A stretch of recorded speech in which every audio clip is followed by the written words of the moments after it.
Kinoteatr mollar üçün generatordur. Bizim məqsədimiz odur ki, tamaşaçı geri qalmasın. Gəlir deyir ki, sən mənim filmimi niyə görə çıxartdın nümayişdən? Və mən deyirəm ki, sənin filmin işləmədi.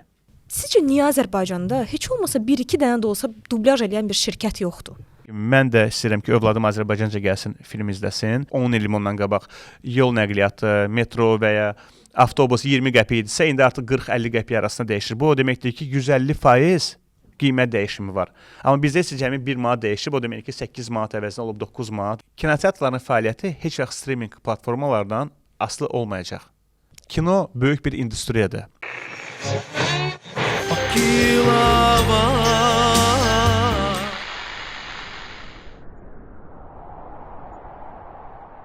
Əziz izləyicilərimiz, hər kəsi Gilavardan salamlayırıq. 10-cu Gilavar buraxılışında kinoteatrlardan danışacağıq. Elə bu səbəbdən qonağımız Sinema Plusun rəhbəri Zaur Darabzadədir.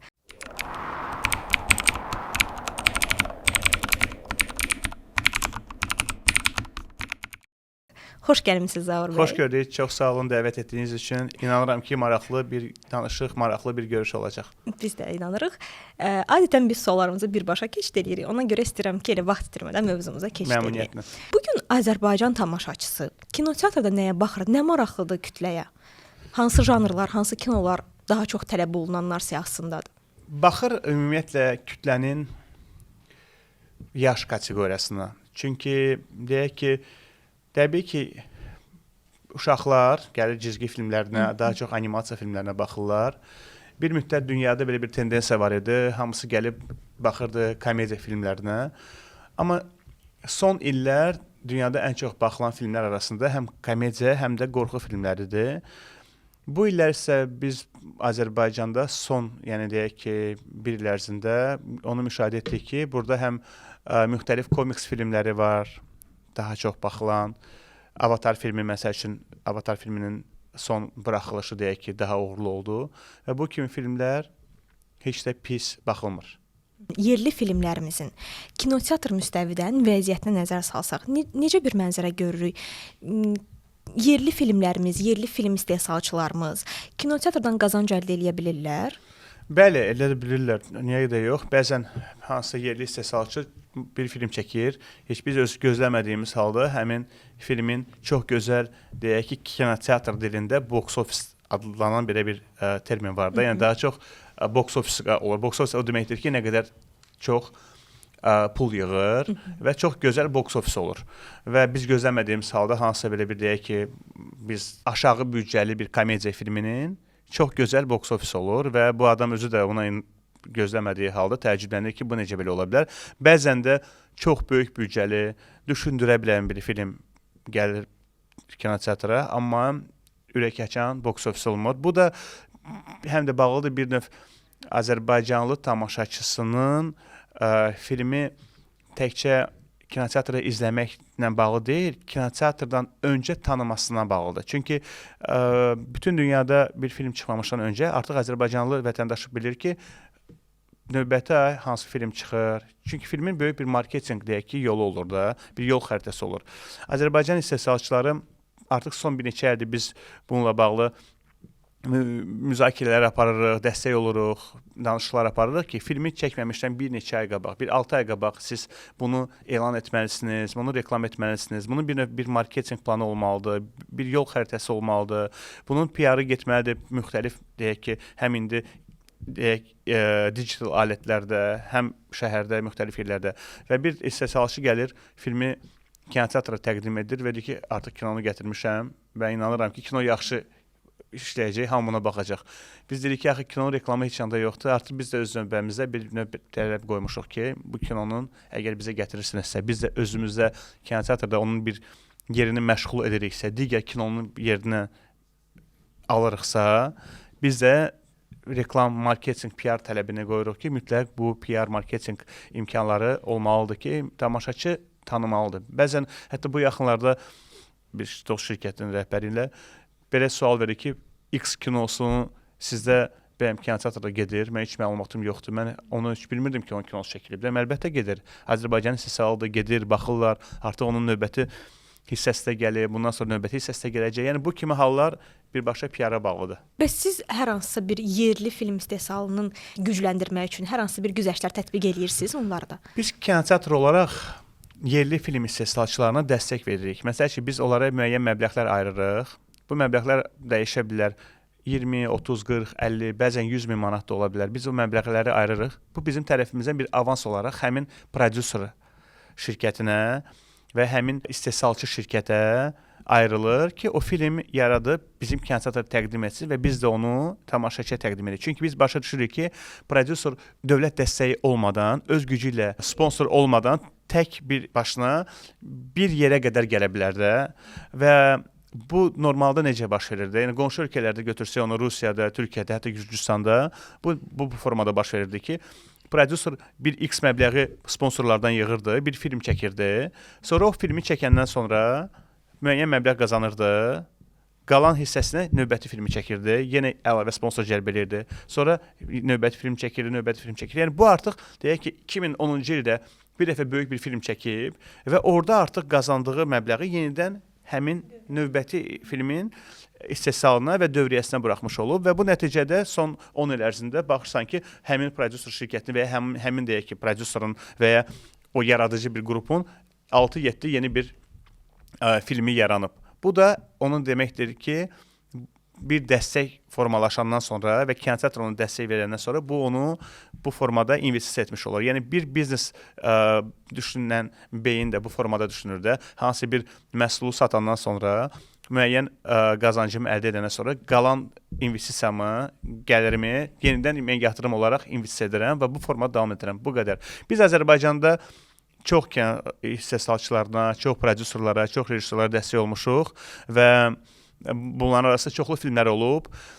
İndi də dəstək olmağa hazırıq. Sadəcə olaraq bu necə baş verir? İndi də mən elə sizin verdiyi podkast vasitəsilə də bizim dost tərəfdaşlara və məni tanımayan prodüserlərə, rejissorlara, kino istehsalçılarına demək istəyirəm ki, bu necə baş verir? Siz kinonuzu hazır, deyək ki, pitching formasını gətirirsiniz, yəni bir təqdimat formasına gətirirsiniz. Biz baxırıq onu, biz bilirik artıq bu film hansı formada uğur qazana bilər kinoteatrda. Çünki bizim də məqsədimiz o kinonun daha çox satılmasıdır. Çünki biz də oradan pul qazanırıq, nəinki təkcə prodüserdə. Və biz məbləği dərhal kino istehsalına vermirik. Çünki belə hallar olan halda istehsalçı pulu təkcə bizə inanaraq götürür və o məbləğ qayıtmır. Biz filmi çəkdiyi zaman artıq post-production dövrünə müəyyən məbləğ dəstək olmuş oluruq və post-production dövrü o deməkdir ki, film artıq hazırdır. Sadəcə olaraq filmin deyək ki, rəngi, səsi və deyək ki, müəyyən montaj işləri qalıb və həmin ərəfədə və müəyyən xərcləri qalıb. Biz onu bağlamış oluruq öz tərəfimizdən və sonra da artıq film istehsalı bitəndən sonra, film nümayişə çıxandan sonra biz o müəyyən məbləği də aramızda əvəzləşdiririk. Adətən bir məsələ də var ki, tamaşaçılar nədənsə düşünürlər ki, biz kinoteatr olaraq biz film istehsal etməliyik. Biz istehsalçı deyilik, bir marketik. Yəni siz düşünün ki, biz bir X marketik. Siz hər gün həmin marketə gedirsiniz, çörək alırsınız, su alırsınız, ərzaq məhsullarını alırsınız. Amma o market həmin ərzaq məhsullarını istehsal eləmir. Onu istehsal edən digər şirkətlərdən, digər deyək ki, tərəfdaşlardan, partnyorlardan, zavodlardan, fabriklərdən məhsulları alır, topdan və ya sonra satır. Biz də istehsalçılara şərait yaratmışıq bununla ki, biz belə bir deyək ki, market yaratmışıq. Artıq kifayət qədər tanınan kinoteatr şəbəkəsi təkcə Azərbaycan deyil, yəni Azərbaycanda zaten hamı tanıyır, artıq həm də regionda ən böyük kinoteatr şəbəkələrindən biri sayılır. Bizim bu günləri 60-dan çox zalımız var və təkcə Bakı deyil, həm Gəncə, Sumqayıt, Şamaxı və digər regionlarda da kinoteatrlarımız var.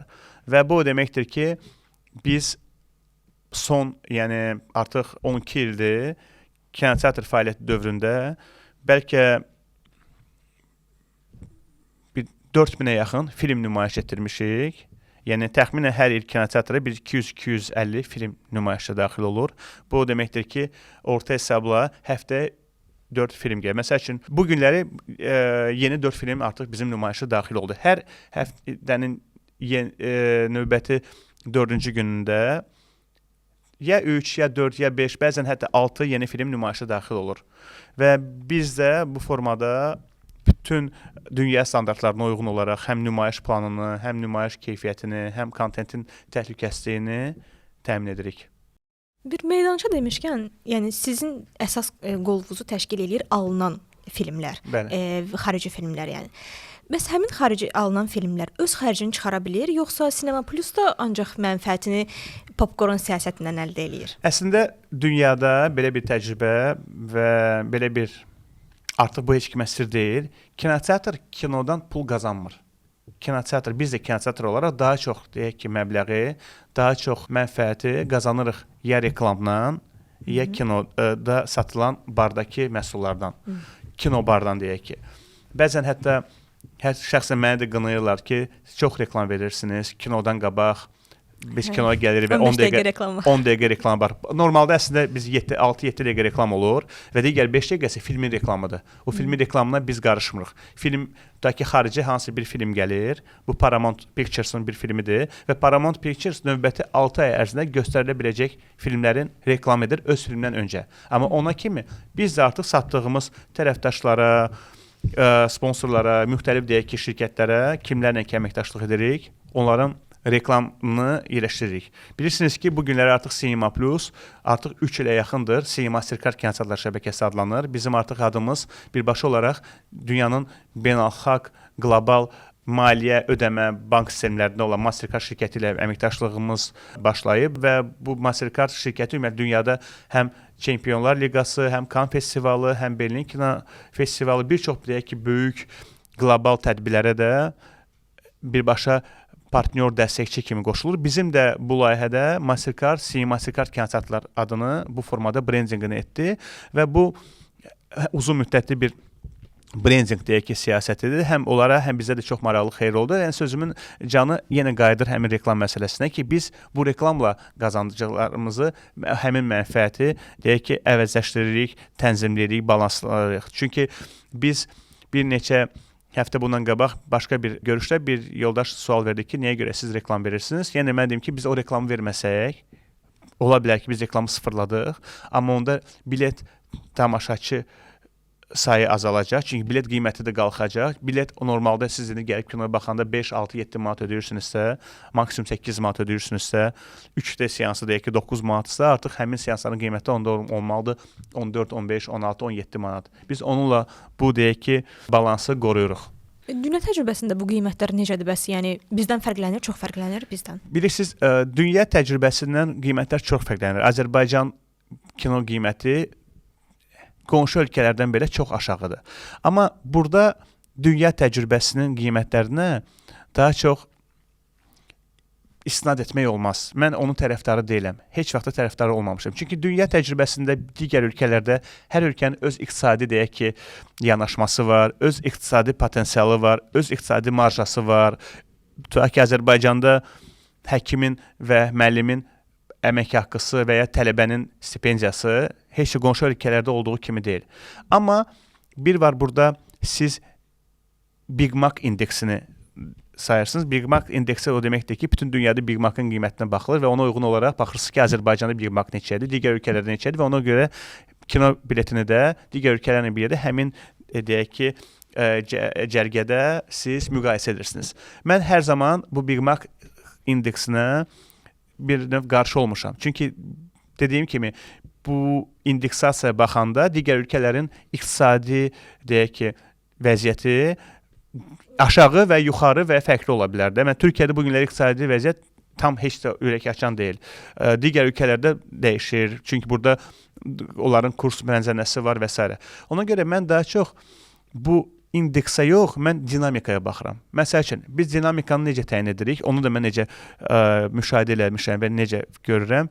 Baxırıq ki, bizim açıldığımız gündən 2000 deyək ki, 12, 13, 14-cü ildən Cinema Mastercard, o vaxtki Cinema Plus, ondan qabaq 28 Cinema kinoteatrının indiyə kimi qiymət dinamikası necə dəyişib?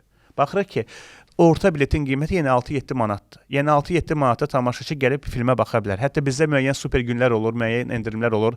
Həmin endirimlərlə tamaşaçı gəlib 5 manat, 50 qəpiyə, bəzən 5 manata gəlib müxtəlif filmlərə həmin seanslarda baxa bilər də. Məsələn, səhər seansları var, endirimli günlər var. Məsələn, həftənin ikinci günü bizdə super gündür. Bütün qiymətlərə demək olar ki, 50% endirim olur.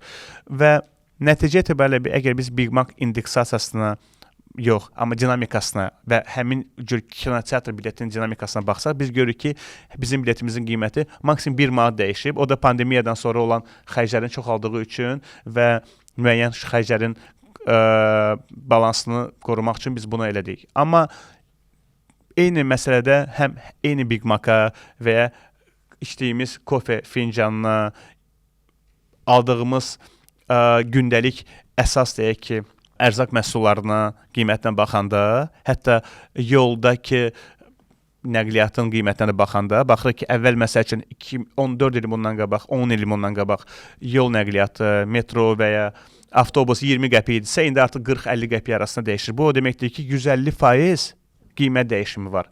Amma bizdə isə cəmi 1 manat dəyişib, o demək ki, 8 manat əvəzinə olub 9 manat və ya 7 manat olub 8 manat. Amma yenə də buna rəğmən biz aşağı qiymət deyək ki, kateqoriyasını, tarifini qoruyaraq saxlamışıq. Məsələn, siz metroda gedə bilməzsiniz aşağı qiymətə. Metroda ancaq bir qiymətə gedirsiniz və yolda da bir qiymətə gedirsiniz. Məsələn, elə ölkələr var ki, yola görə müəyyən istiqamət təyin edir və qiymət dəyişir. Amma Azərbaycanda bu deyil. Kinoteatrda da biz amma bunu aşağı qiymət tarifini qoruyaraq saxlamışıq.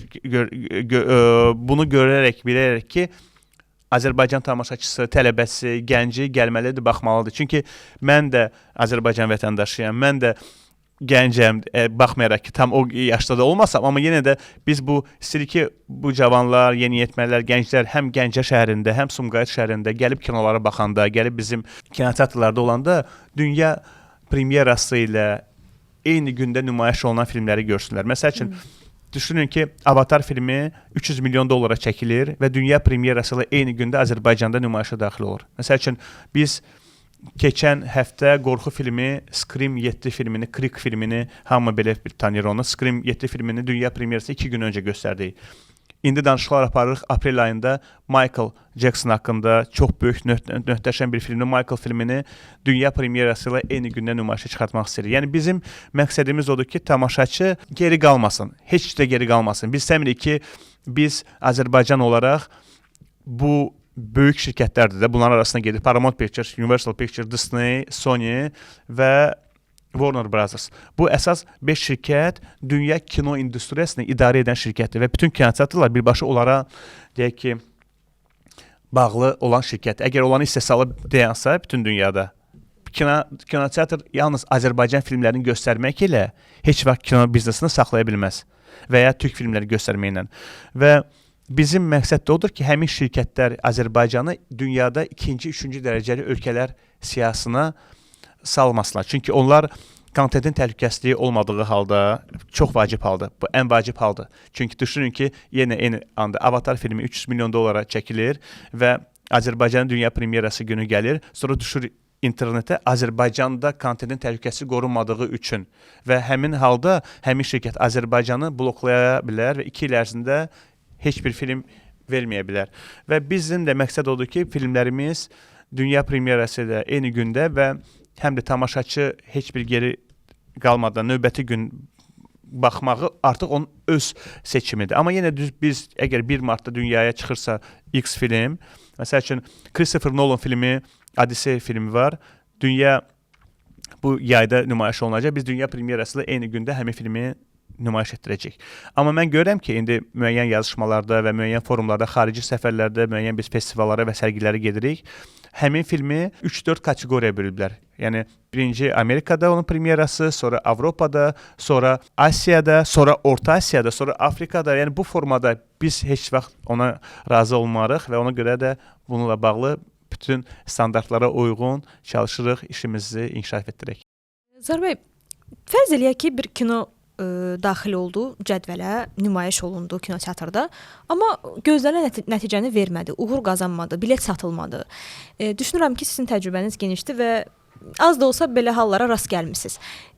O zaman nə baş verir? Bu daha çox baş verir həm də Azərbaycan prodüserləri, istehsalçıları ilə belə bizim aramızda həmişə belə deməzdim mübahisələr, fikir mübadilələri olur. Gəlir deyir ki, sən mənim filmimi niyə görə çıxartdın nümayişdən? Və mən deyirəm ki, sənin filmin işləmədi. Çünki az öncə danışdığımız mövzuya qayıdıram. Onun PR-ı, reklamı, marketinq olmadığına görə bu nümayişə gəlir və nümayişdə olandan sonra deyir ki, mən başlayacağam onu reklam eləməyə, danışmışam artıq televiziyalarla, anonslarım gedəcək, reklamlar gedəcək və mən də yenə müəyyən bir şans yaradırıq.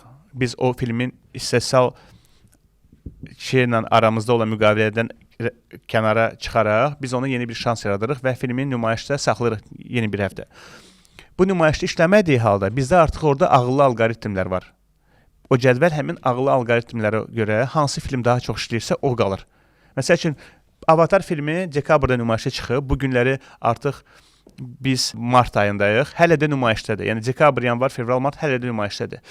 Bəzən də hansısa bir istehsalçı gəlir, hətta xarici istehsalçı da ola bilər. Burada qonşu, qardaş, Türkiyə dövlətinin müxtəlif prodüser istehsalçı şirkətləri də ola bilər. Deyirlər ki, bizim filmimiz nümayişdən tez çıxdı. Nədir? Artıq onlar beynəlxalq şirkətlər bunu bilirlər, başa düşürlər. Amma Azərbaycanda belə bir müəyyən məsələlər olur. Biz də bunu bu formada demirəm, izah etməyə tam olaraq gətiririk, göstəririk ki, bu formada çalışırıq ki, heç bir insanın beynində və heç bir fikir qalmadan biz bunu bu formada göstəririk. Azərbaycan filmi 4-cü gün nümayişə çıxır. Tamaşaçı gəlir bir həftə, 2 həftə, artıq 3-cü həftə biz görəndə ki, bu mənim yerimi tutur və gəlmir. Mən hansı ki, digər filmlər orada nümayişə göstərib artıq pul qazana bilərəm. Həmin də pulla da şirkətin iqtisadi təhlükəsini qoruya bilərəm, əməkdaşların maaşını verə bilərəm və bununla da mən məcburam artıq işləyə biləcək bir məhsulu onun yerinə salam bu formada. Bu müddəti də onda, yəni nə qədər müddət şans verirsiniz bir filmə? Biz adətən bir filmi götürəndə çalışırıq ki, heç olmasa minimum 2 weekend şans verib. Əslində 2 weekend necədir? 4-cü gündən, deyək ki, martın 4-ü 4-cü gündürsə, martın 4-ündən növbəti weekendə gəlir. Yəni bir weekend bu qalır, sonra bir həftə qalır. Təxminən bir 10 gün tam olaraq həmin film qalır. Və o biz müəyyən seanslar veririk də. Ən yaxşı deyək ki, prime, daha çox deyək ki, işlək axşam seansları veririk. İnsanlar işdən gələn seansları, tamaşaçıların daha çox mola və kinoteatra gəldiyi vaxtlar və hansı vaxtlarda da desək ki, alınmır, biz filmi tam çıxartmırıq nümayişdən. Biz yəni 1-2 seansla filmi şans veririk, saxlayırıq müəyyən cədvəldə. Bəzən olur ki, məsəl üçün bir film olub, həmin film 2 həftədən sonra nümayişdən çıxmağa doğru gedib, çünki 10 gün heç bir işləməyib. Biz bir seansla saxlamışıq, görmüşük bu bir seans dolur. Və dolandan sonra dediyim ağıllı alqoritm artıq yeni seanslar açmağa çalışır. Bilirsiniz və bu adamda, bu tamaşaçı tələbə uyğun olaraq istehsalçı deyir ki, nə dəyişdi? Deyir ki, tamaşaçılar sarafan radiosu deyilən bir məsələ də var da, bir-birinə hamı deyir və gəlir və bu formada da daha çox seanslarla film təzədən inkişaf elədi. Formada da olur. Düşünürəm ki, Azərbaycan kino sənayesinin ən böyük problemlərindən biri də dublyaj məsələsidir.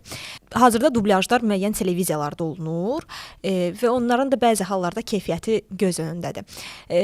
Mən həm də onu bilirəm ki, bu dublyaj məsələsi kinoteatrın öhdəliyi deyil. Belə bir qarşısında bir vəzifə yoxdur ki, o onu mütləq dublyaj eləməlidir. Sual belədir ki, sizcə niyə Azərbaycanda heç olmasa 1-2 dənə də olsa dublyaj eləyən bir şirkət yoxdur? Dublyaj məsələsi çox çətin və çox böyük, ağır bir mövzudur. Bizim üçün də dediyim kimi mən də istəyirəm ki, övladım Azərbaycanca gəlsin, film izləsin, uşaqlar Azərbaycanca öyrənsin. Bu günləri bizim 13-14 illik fəaliyyətimiz var və bu o deməkdir ki, artıq biz 14 il bundan qabaq açılanda, 13 il bundan qabaq kinoteatra gələn 5 yaşlı uşağın artıq 18-19 yaşı var və bu gəlib öz dilində film izləməlidir. Biz buna rəğmən hər il minimum 2-3 filmi Azərbaycan dilində dublyaj edirik. Kinoteatr olaraq. Bəli, özümüz xərclədirik. Məsəl üçün biz bunu distributorla danışdıq. Digər kinoteatr şəbəkəsində də danışdıq. Gəlin biz bunu dəstək olaraq bu bir növ bu sosial proqrama daxil olaq. Biz məsəl ki, Paddington filminin dublyajını ilk dəfə etdik. Sonra ikincisini etdik. Bu yaxınlarda sonuncusunu etdik. Sonra bir neçə ay bundan qabaq Stitch cizgi filmi animasiyası var idi. Onu dublyaj etdik. Düzdür, televiziya dublyajı və kinoteatr dublyajı tam fərqlidir. Televiziya dublyajı etdiyi üçün o müəyyən çərçivələ salır. Amma kinoteatr dublyajı kinoteatr etmir. Kinoteatr yenə də bunu istehsalçı ilə edir. Biz Paddingtona soru göndəririk. Həmin Paddington deyək ki, filminin və ya hansı dublyaj etdiyimiz filmin istehsalçısına o bizim tərcümə listələrini göndərir. Biz onun tərcümə listələrini hazırlayırıq, sonra tərcümə etdiririk, göndəririk onlara. Özləri mastering edirlər, özləri artıq onun montajını həyata keçirir. Ona görə keyfiyyət hər zaman daha yaxşı olur. Sonra da o həmin montaj etdiyi tərcümə deyək ki, xəttini, həmin tərcümə deyək ki, кейsini, həmin tərcümə olunmuş line-ı da filmi növbəti illərdə televiziyalara satanda və ya siz xarici uçanda Turkish Airlines azalda filmi seçəndə, artıq dilləri seçəndə həmin seçdiyiniz filmlər dillər arasında Azərbaycan dilində olur. Hansı ki biz eləmişik. Amma televiziya etdiyi heç ora düşmür. Amma biz etdiyimiz gəlib sabah televiziya düşə bilər. Çünki televiziya filmi alanda deyir ki, səndə film hansı dildə hazırdır? Deyir ki, mənim film Azərbaycan, Rus, Türk, bu. O filmi artıq bu dildə götürür, alır. Və dublyaj məsələsində də biz bununla danışıqlar aparırıq. Həm Azərbaycan Kino Agentliyi ilə, həm Azərbaycan Mədəniyyət Nazirliyi ilə, dəfələrlə bununla bağlı müzakirələrimiz olub. Biz inanırıq ki, bilirik ki, hal-hazırda böyük bir yol xəritəsi çəkilir.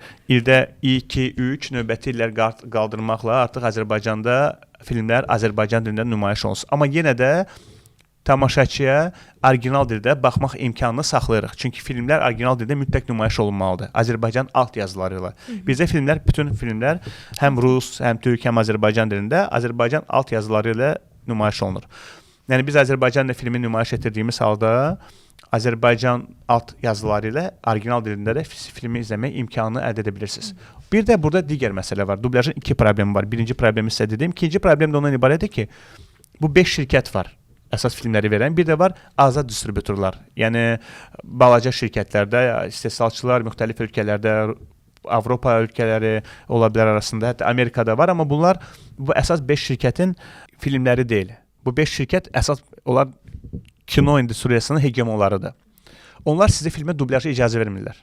Onlar filmi dublyaj üçün sizə deyirlər ki, onda sizin filmi əgər dublyaj etmək istəyirsinizsə, əgər sizdə dünyada film mart ayında nümayişə çıxırsa, siz dublyaj etmək istəyirsə, onda sizdə aprel ayında çıxacaq və ya may ayında çıxacaq. Çünki onlar kontentin təhlükəsizliyini daha əvvəl bizə vermirlər. Qorumaq üçün kontenti ta ki martın biri bütün dünyada martda ingiliscə verəcəksiniz onu, apreldən Azərbaycan verməyə başlayacaqsınız. Onda da artıq Azərbaycan heç kim gəlib baxmayacaq, çünki artıq ingiliscə gəlib baxıblar və həm də Azərbaycanda dediyim kimi bizdə həm də bir məsələ var. Mən müəyyən internet piratçıları olduğu üçün müxtəlif artıq həm Telegramda, həm müxtəlif saytlarda bu filmlərdə, kabel televiziyalarında olduqları üçün biz dünya premyerası 50 gündə çıxmalıyıq ki, 2 aydan sonra artıq siz o filmə baxmaq marağında olmursunuz. Çünki artıq internetdə falan belə spoilerlər də olur, baxmaq istəmirsiniz. Və o ki qaldı bu xarici şirkətlərdən onlarla danışıqlar aparırıq ki, Azərbaycanda bunu dublyaj etmək üçün peşəkar dünya standartlarına uyğun bir dublyaj studiyası olmalıdır. O dublyaj studiyası təkcə mikrofon, səs yazan kompüter olmalı deyil. Orada onun kontentini saxlayan bir serverlər olmalıdır. Əsas bilin ki, bankda necə serverlər qalır? Nazirlikdə, dövlət qurumları necə serverlər qorunur? O kontentin təhlükəsini qoruyan serverlər olmalıdır. Həmin serverlər də müəyyən sertifikatlar almalıdır. Həmin sertifikatlar alınandan sonra onlar həmin dublyaj studiyasına etibar edirlər. Onda artıq dublyaj etmə imkanı yaranır. Bu, yəni əsas o şirkətlərə aiddir. Digər məsələ də, ikinci məsələ, sizin az öncə söylədiyiniz səs bankı yaradılmalıdır. Azərbaycanda səs bankı yaradılır və həmin səs bankına bunlar hamısı Azərbaycanda həm dublyaj aktyorları, həm aktyorlar öz səslərini əlavə edirlər, əkləyirlər, yükləyirlər. Sonra həmin film artıq biz Avatar filmini dublyaj etmək istəyəndə biz onlara göndəririk ki, bu səslərdən istifadə edəcək. Və onlar seçirlər səsləri, hansı səslər istifadə olmalıdır. Hətta aktyorların səsi. Hətta elə aktyorlar var ki, elə studiyalar var ki, məsəl üçün dünyada ən çox dublyaj olunan dillər İspan dilidir, Alman dilidir və Çin dilidir də İngilis dilindən sonra. Məsəl üçün, DiCaprio şəxsən öz səsini seçib Rusiyada kim tərcümə eləməlidir. Əgər siz bu Rus dilində dublyajlara baxanda siz görə bilərsiniz ki, Anthony Hopkins, DiCaprio, Al Pacino, Brad Pitt, Angelina Jolie, bir çox tanınmış aktyorların, aktrisaların və Hollywood ulduzlarının filmlərində eyni dublyaj aktyorları səsləndirirlər. Çünki onlar həmin səsi şəxsən özləri seçiblər. Studiyalar yox, şəxsən özləri seçiblər. Çünki ümumiyyətlə normalda biz filmə baxanda film bütün dünyada normalda film həmişə orijinal dilində izləmək daha yaxşıdır, daha məqsədə uyğundur. Çünki insan rolu oynayanda təkcə rolu oynamır, həm də yaşadığı üçün intonasiyanı emosional olaraq çatdırır. Və onun üzərinə digər səs gələndə, bəzən hətta 2-3 səs gələndə o bütün aktyor oyunu qalır kənarda. Ona görə onlar da deyir ki, mən bu filmdə özümü bu formada oynayaramsa və emosional deyək ki, öz hisslərimi ötürürəmsə, bunu da kimsə bir quru gələcəyi bir bəli, bu səsləndirəcək formada olmaz. Bayaq altyazı mövzusunu danışdıq. Belə bir fakt oxumuşdum ki, Azərbaycanda altyazıların tərcüməsini bu şəkildə eləyirlər. Transkript göndərilir tərcüməçiyə. Tərcüməçi filmə baxmadan həmin tərcüməni mexaniki olaraq eləyir. Daha sonra bizdə film nümayişi zamanı orada altyazılarda çox kobud səhvlərə rast gəlirik. Yox. İndi necə dəyişib bu? Yəni bəlkə də nə vaxtsa belə hansısa bir filmdə belə bir hal olub. Çünki Azərbaycan Respublikasının qanunu əsasında mütləq altyazıları olmalıdır. Altyazıları olmadan biz filmi nümayişə çıxarda bilmərik. Bəzən ola bilər ki, hansısa bir studiya işi daha da tezləşdirmək üçün bizim də tələblər də dediyimiz kimi eyni gündə film nümayişə çıxması üçün bunu edir. Amma növbəti günlər bu problemləri gördüyümüz halda bu dərhal həll olunur. Bizim kinoteatrda müəyyən əməkdaşlar var. Bununla məşğuldurlar. Filmlərin ilk nümayişlərini görürlər və hal-hazırda biz Mədəniyyət Nazirliyi ilə danışıqlar aparırıq ki, onlar öz bir ekspert qrupunu yaradırlar ki, həmin ekspert qrupları filmə gəlib izlədikləri zaman gördüyü problemlər dərhal bizə deyirlər. Biz də studiyaya müraciət edib növbəti seans olmasa bir neçə saat ərzində onu həll etmiş oluruq. Yəni bu məsələ baxaraq yəni tərcümə edirlər də. Gəlir film. Bəli, baxaraq tərcümə edirlər. Bəlkə ola bilər ki, məsələn müəyyən baxaraq tərcümə olunur və həmin studiyalar hərəsinin bir 200-150-200 film olduğu üçün artıq Azərbaycanlılar cəlb edirlər Amerikada və Azərbaycanlılar artıq bunu tərcümə edirlər. Yəni bu oradan göndərirlər hətta hazır variantda. Biz onu tərcümə etmirik. Yəni burada dediyim kimi elə filmlər var hansına ki biz kütləsi olaraq kömək edirik tərcüməsində. Amma böyük şirkətlər özləri artıq Azərbaycanlı əməkdaşları cəlb ediblər. New Yorkda, LA-da yaşayan Azərbaycanlılar, həmin Azərbaycanlılar onlar üçün çalışıb tərcümə edib bizə göndərirlər. Müəyyən tutaq ki, orada səhvlər olur. Bu da biz necədir? Çünki onu bir nəfər tərcümə edir və göndərir. Normalda tərcümədə redaktor olmalıdır, baxılmalıdır və olduğu üçün korrekt olmalı. Müəyyən məsələ olur. Biz onu dərhal görürük. Gördüyümüz halda müraciət edirik. Onlar da bir neçə seans deyək ki, bir neçə saat növbəti gündən kimi dərhal dəyişir. Pandemiya dövründən başlayan uzun bir yol var. Daha doğrusu çətin bir yol var. Bu streaming platformalarının bu qədər tələb olunması, hər kəs tərəfindən istifadə olunması, mütəmadi istifadə olunmasıdır. Düşünürəm ki, bunun belə bir bazar mühitində kinoteatrlarında öz taktikaları var da. Məsəl üçün ilk dəfə kinonun nümayişi, texnoloji yeniliklər, 4DX Max və s. və s. Sizcə bu taktikalar uzun müddətli kinoteatrların fəaliyyətinin dayanıqlı olmasında işə yarayacaq, yoxsa yeni taktikalar fikirləşmək lazımdır? Pandemiya bizim üçün, şəxsən mənim üçün və kinoteatrda çalışan əməkdaşlar üçün mənimlə yanaşı çiyin-çiyinə 300-ə yaxın yalnız bizim şəbəkədə bizim həmkar çalışır və pandemiya ümumiyyətlə ən çox dəyən sahə kinoteatr sahəsi oldu, ziyan dəyən sahə. Kinoteatrlar bir də hamamlar. Bizim kinoteatrların yəni fəaliyyəti 21 ay sonra bərpa olundu. Biz 21 ay öz əməkdaşlarımızın hamısının maaşını ödədik, hamısını saxladıq və dəstək olmuş olduq. Buna da rəğmən hər dəfə görürdük ki, xarici podkastlarda, verilişlərdə ki, streaming platformalar belə falan belə, bu da bizim üçün çox belə yaralı bir məsələ idi. Amma nəticə onu göstərdi ki, necə streamingdə o formada da qalacaq. Kino böyük bir industriyadır. Oradan popkorn satılır, avadanlıqlar satılır, kino istehsalçıları qazanır, Amerika qazanır. Dünyanın 75% popkornu kinoteatrlarda Amerikadan dağılır bütün dünyaya. Və dünyanın 75% filmi də elə Amerikada istehsal olunur. Daha çox, yəni çox filmlər Bollywoodda da istehsal oluna bilər. Amma box office məsələsinə görə də daha çox deyək ki, pul qazanan filmlərin 75%-i Amerikadan gəlir.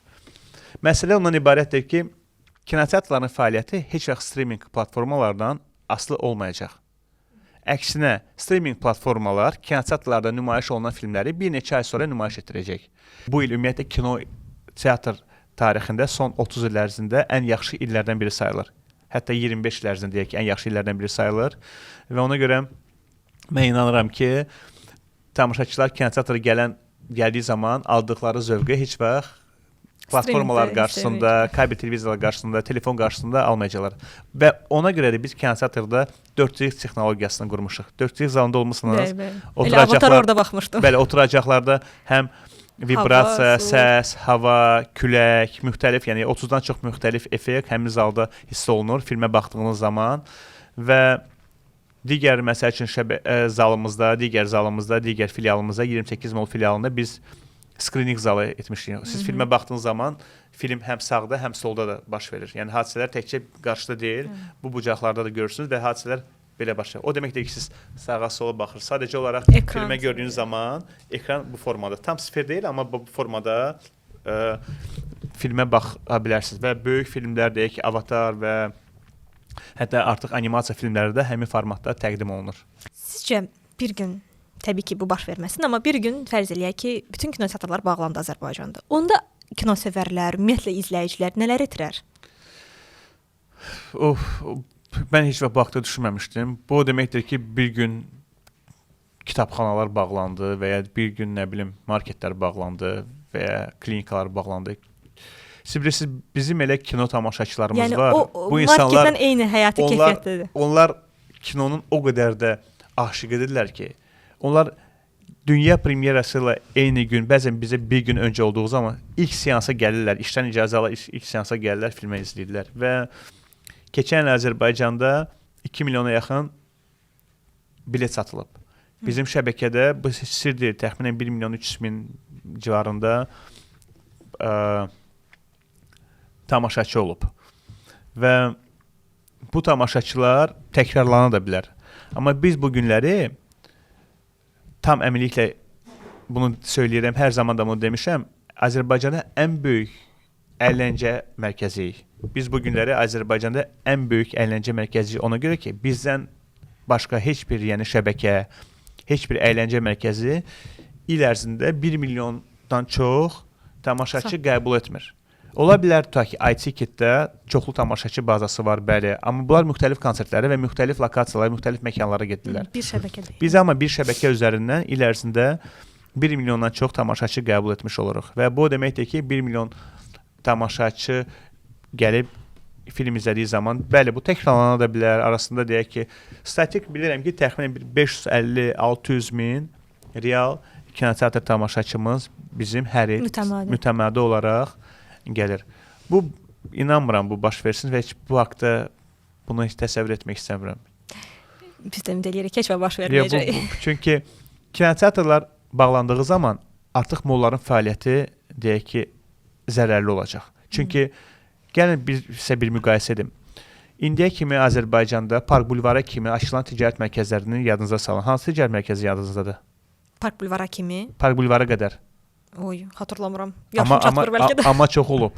Nərgiz ticarət mərkəzi, Xəqani ticarət mərkəzi. Amma onlar tam da ticarət mərkəzi. Amma ticarət mərkəzi idi. Sadəcə olaraq kinoteatr yox idi. Və deyək ki, Metropark kinoteatr yox idi, amma Metropark kinoteatr, sonra digər şəbəkə kinoteatr orada quraşdırılıb, o tam başqa mol kimi fəaliyyətini daha da gücləndirdi. Kinoteatr mollar üçün generatordur. Siz düşünün ki, hər həftə mola getməyə bilərsiniz. Çünki siz hər həftə shoppingə getmirsiniz. Amma hər həftə yeni filmə baxmaq üçün kinoteatra gedirsiniz. Və hər dəfə yeni kinoteatra baxmaq üçün gedəndə kofe içirsiniz, fast food court alanında olursunuz, dükana daxil olursunuz, market daxil olursunuz. Bu digər mövzu. İkinci məsələ, mən məsəl üçün özüm bilirəm ki, biz Gənclik molda kinoteatrını açanda molun fəaliyyəti daha tez başlamışdı. Kinoteatr fəaliyyəti biraz gecikirdi müəyyən texniki tələblərə, müəyyən texniki məsələlərə görə və bizim elə 3 ay uzanırdı kinoteatrın açmağımız. Molda yerləşən bütün retail, paltar, restoran, biznes sahibləri hər gün mənə sual verirdilər ki, nə vaxt kinoteatr açırsınız, nə vaxt kinoteatr açırsınız. Çünki kinoteatr çoxlu böyük bir mol generatorudur. Ona görə mən inanmıram ki, bu hadisə baş versin. Siz kinoları seçərkən cədvələ daxil etmək üçün də hansı meyarlara görə onları ələkdən keçirirsiniz? Nəyə görə soruşuram? Səhv eləmirəmsə 2024-cü ildə Rusiyada Master və Margarita adlı bir film nümayiş olundu və o hətta qonşu dövlətlərdə də nümayiş olundu kinoteatrlarda. Məsəl üçün Türkiyədə, səhv eləmirəmsə Almaniyada və s. Amma mən gözlədim Azərbaycana gəlmədi. Yəni o nəyə görə ələkdən keçilir ki, məsəl üçün A filmini göstərək, amma B filmini göstərməyək? Bilirsiniz, biz baxırıq, ümumiyyətlə bu normalda necə olur da, bəzən hansısa xarici şirkət bizə deyir ki, biz Rusiyada nümayişə çıxırıq və ya Türkiyədə, Almaniyada çıxırıq, sizə isə nümayişə çıxmaq imkanını verəcək bir ay sonra. Biz onu dərhal bundan vaz keçirik, razılaşmırıq. Çünki bizim tələbimiz odur ki, bizə dərhal verilməlidir. Elə olduğu halda ola bilər. Çünki biz istəmirik də bizə ikinci bir ya indi verirsən və ya ümumiyyətlə götürməyəcəksən də bu filmi. O da deyir ki, mən istəmirəm, birinci, mən istəyirəm bu formada davam edim də, filmimi qloballaşmasını da regionlarda inkişaf etdirim, sonra bu formada ayrı-ayrı ölkələr üzrə təqdimatını keçirim, premyerasını edim, sonra sizin ölkəyə gələm. Bu, o həmin hal ola bilər. İkinci məsələ olur ki, biz bəzən bir filmləri alırıq və həmin filmlər hazır distributor şirkətinin müqaviləsində olur. Yəni, biz şəxsən gedib film istehsalçısı ilə görüşmürük. Biz şəxsən gedib Azərbaycanı yalnız bir film istehsalçısı gəlir, bir film bizə təqdim edir. Xaricdə isə Türkiyədə məsəl üçün BKM şirkəti var, Afşar Sinema var, müxtəlif şirkətlər var. Rusiyada məsəl üçün Central Partnership var. Türkiyədə dediyim kimi bu şirkətlər, Avropada və müxtəlif bir şirkətlər var. Biz həmin distributor şirkəti ilə müqavilə imzalayırıq və o bizə deyir ki, il ərzində bu filmləri onun olacaq. Yəni 24 film alacaq. Biz artıq həmin paketi almış oluruq. Və həmin paketə görürük ki, demək bizə lazım olan filmlər hamısı var. Aralarında C kateqoriyalı, tam da uğurlu olmayan, aşağı büdcəli filmlər də olur. Amma biz məcburuq onu göstərik, çünki bu onun paketindədir. Amma bəzən isə olur ki, siz dediyiniz həmin təcrübəyə əsaslanaraq müqayisə üçün qeyd etmək istəyirəm ki, bəzən olur ki, həmin filmin ümumiyyətlə Azərbaycanda distributoru olmur.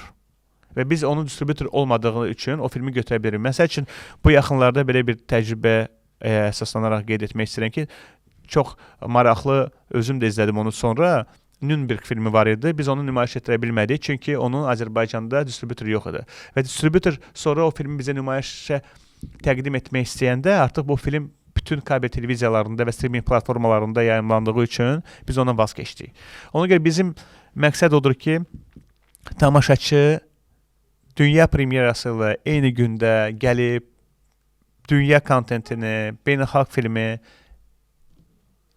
ən yüksək keyfiyyətdə izləsin və heç də xarici kinoteatrlardan, digər ölkələrdən geri qalmasın. Yəni, bu filmləri eyni gündə izləmək imkanı yaransın. Və onunla da yanaşı biz həm popkornun keyfiyyətini maksimum gözəl etməyə çalışırıq, həm kinoteatrdakı proyektorların, lampaların vaxtı-vaxtını dəyişməyə çalışırıq ki, çünki bu da çox vacib bir amildir ki, filmləri siz izlədiyiniz zaman bəzən hiss eləmirsiniz, amma baxdığınız zaman ekran boz olur. Onu biz maksimum qabağını alırıq ki, tamaşaçı bu keyfiyyəti mütləq hiss eləsin ki, növbəti dəfədə gəlsin. Son olaraq, sizcə bu sahədə monopoliya var? Nəyə görə deyirəm? Adətən el arasında belə deyirlər. Bir sahədə 1-2 nəfər olanda belə adlandırırlar ki, əşi sən o sahəyə yəni baş qoşma, onsuz da o sahə 1-2 nəfərin əlindədir. Bəs reallıq sizcə nədir? Məncə elə deyil, çünki biz sadəcə olaraq böyük şəbəkəyi, bu günləri bazarda digər şəbəkə var, hansından ki bizim çox dost münasibətimiz var.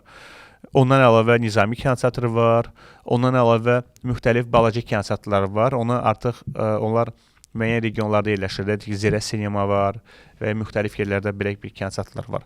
Və mən heç də deməzdim ki, burada bazarda bir oyunçu var. Sadəcə olaraq sabahlar yeni bir ticarət mərkəzi açıldığı halda da siz ora daxil olub bir kinoteatr açmaq imkanını həyata keçirə bilərsiniz. Amma artıq gələcəkdə bu hansı formada davam edəcək, bu artıq şəbəkə istənilən halda həmişə güclü olur. Ona görə, yəni bu artıq bir kinoteatrla bilmirəm nə dərəcədə düzgün olar. Amma üçüncü oyunçu ilə, şəbəkə ilə, artıq 1, 2, 3, 4 lokasiya ilə daha məqsədə uyğun olmuş olar. Biz hər zaman bu sualları da mən cavabını bu formada verirəm ki, bazarda bir neçə oyunçu var. Biz hər zaman bütün suallara açığıq və bilirsiniz ki, monopoli o halda olur ki, siz o halda ki, bir oyunçu olur və istədiyi qiyməti təqdim edir. Bizim halda şükür Allaha ki, elə deyil. Çox sağ olun, təşəkkür edirəm. Mən sizi və sizin heyətinizi, bütün bu texniki heyəti, dostları hamısını dəvət edirəm kinoteatra və tamaşaçılara demək istəyirəm ki, gəlin kinolara baxın. Biz də maksimum yeni filmləri sizə dünya premyerası ilə eyni gündə təqdim edək. Çox sağ olun. Sağ olun. Çox Görüşənədək. Sağ olun.